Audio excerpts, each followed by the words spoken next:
there are two important types of numerical sequences, which is series and range. Both of them are located inside the sets and in the sequences. Range and series. We are starting with series.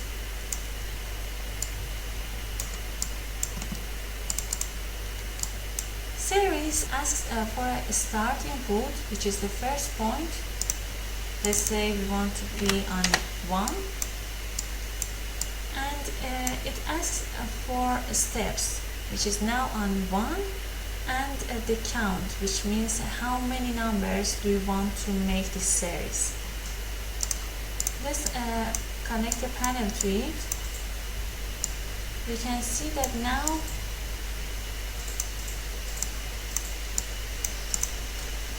we have 10 points as the count was, and it starts from the number that we defined for it, which is a 1, and make the steps of 1, which was in here. We could also change the steps, like put it on 2, but the number of the output is still 10.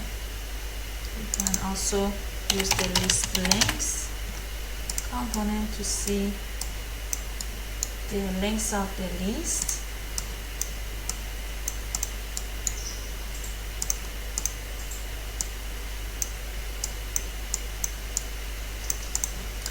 So if I change the count to like 5,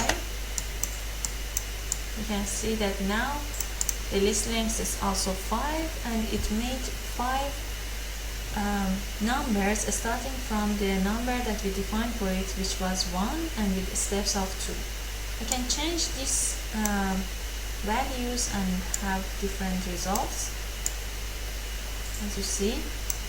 So how can we use it inside our move component? We can have this series of numbers, which is 0, 3, 6 to 21, and use this as the values for our factor. And now you see that we have our move component have a vector based on this series of number. So it's more easy to use these instead of using a panel and writing down the numbers. And it's completely parametric because we can change the steps, the start, we can change how many numbers we want to have, how many copies or moved geometries we have. And so this is more usable. The same can be used in the rotate object. So I'm going to use the same curve and also put it on degrees, and using these numbers for making a new series starting from 0 as the default also is, making the steps on 12 degree and the count on 23. I want to set it as the angles for my rotation, and also the plane is on 0, 0. So I can see that by changing this I can change the placement that the array starts from.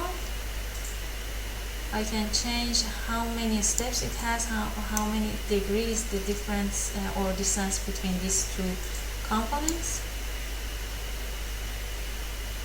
More compact or be far from each other.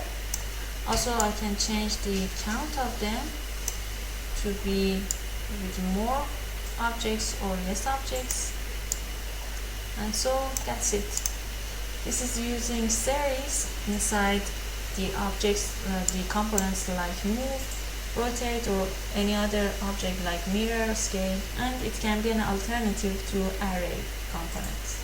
The other numerical sequences that we spoke about is range. And let's speak about what range is. Range component asks for two inputs. The first is domain and the second is the steps. Domain asks for a domain, so we should use a construct domain.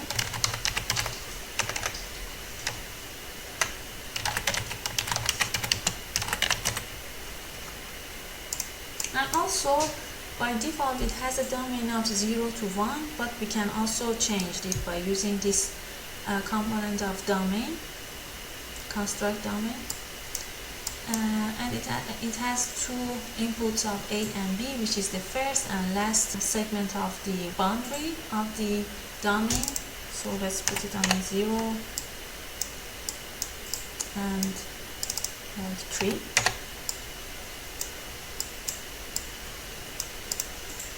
And the steps, which means how many steps between this domain you want to have, and it depends on how many outputs you want to have. So if I put the number on 2 or let's say 3, it gives me a boundary. It makes this boundary to have 3 steps. So the output of the numbers will be 4 numbers. So let's make it more visible in here. So if it's 3 steps, it's like here, 1 step, 2 step, and 3 step. So the number of the numbers or result is 4. So in the result of the range is always 1 number plus the number of steps that we have. So if I connect the panel to the result, we can see that we have 4 numbers, and it starts from 0 as the domain, start domain was, and the steps are calculated based on this count that we have. So we want to have 3 steps, and it says okay, we have a start from 0 and come to 3, so it's 0, 1, 2, and 3. We can change the numbers to see different outputs. Let's say if you want to start from 6 and end with 10, if we set it on 2, for example, you can see that it's 6, 8, and 10, so it's 3 outputs. So this also makes a list of numbers that we can also use it as the input for our vectors. So like what we had in here.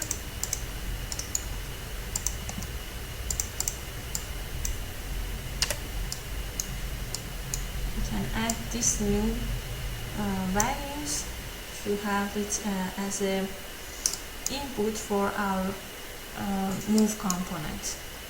And this gap is because of this 0 and 6 start domain, and we can make it less. And we can also add to the how many values we want to have,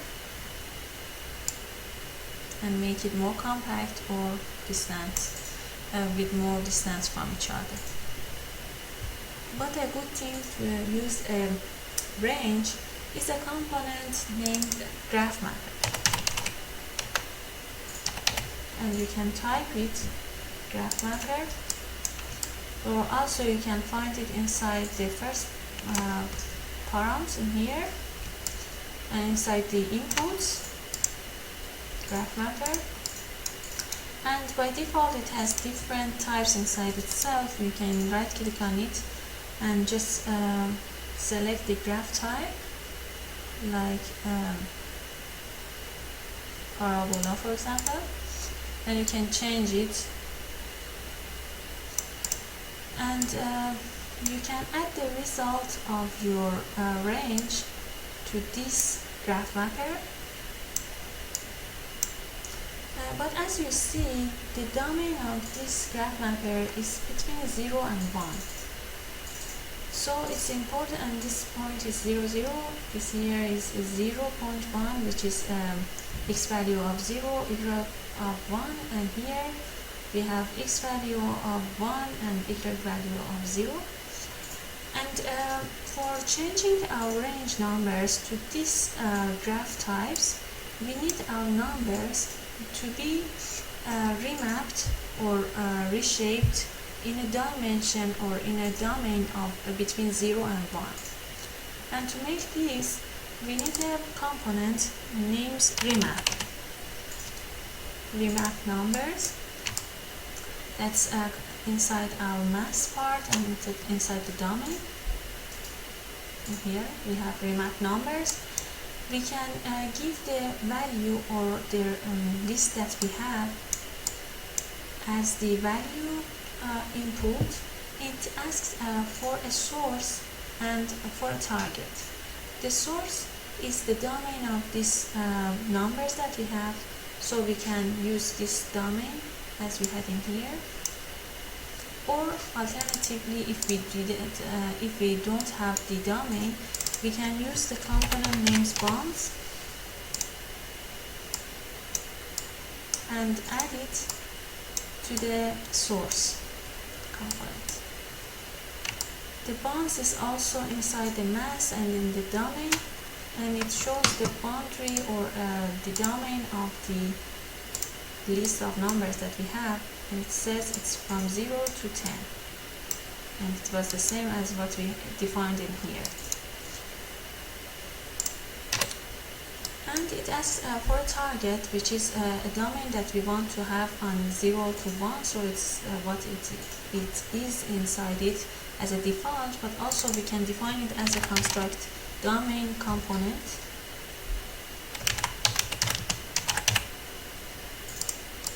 And by default it's on 0 to 1. So I'm connecting these, and I'm connecting the result of these remapped numbers to the graph. And now if I connect the panel to the output, you can see that all the numbers are based on 0 to 1. And then I can remap these numbers again to the first range of numbers that we had to have them as an input for our move component. So I'm going to remap the same process, doing the same process. Remap these values based on the boundaries that they have to the target of this domain. And now I can see that the result is different with the numbers that we had at the first because of this graph that we added in between. And now I'm going to add it to the input of vector x.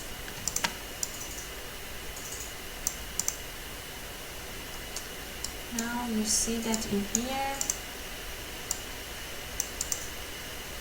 you can change the graph and see that different patterns of the movement of these shapes can be resulted. You can also change the start domain and also the number of items that you want to have, and see the result. You can also change the graph to whatever that we want to, like sign.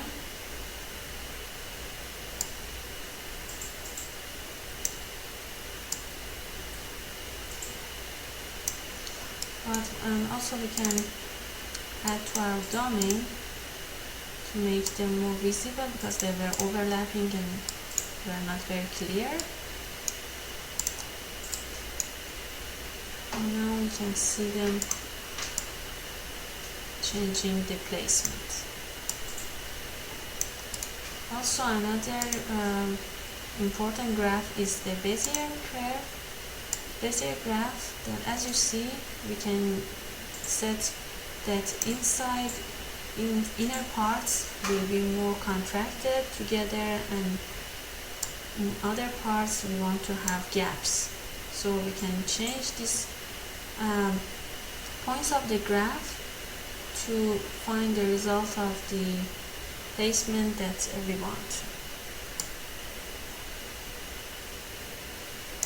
Also, it can be used for our rotate component that we had in here, and we can use these numbers as the angular numbers.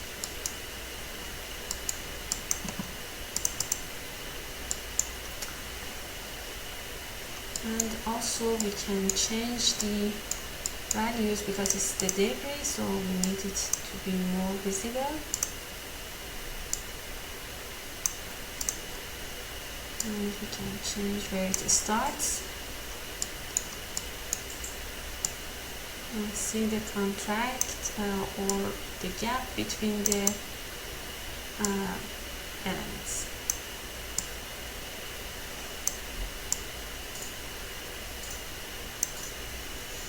So that's the end of today's lesson. I hope you enjoyed, and we'll continue in the next parts.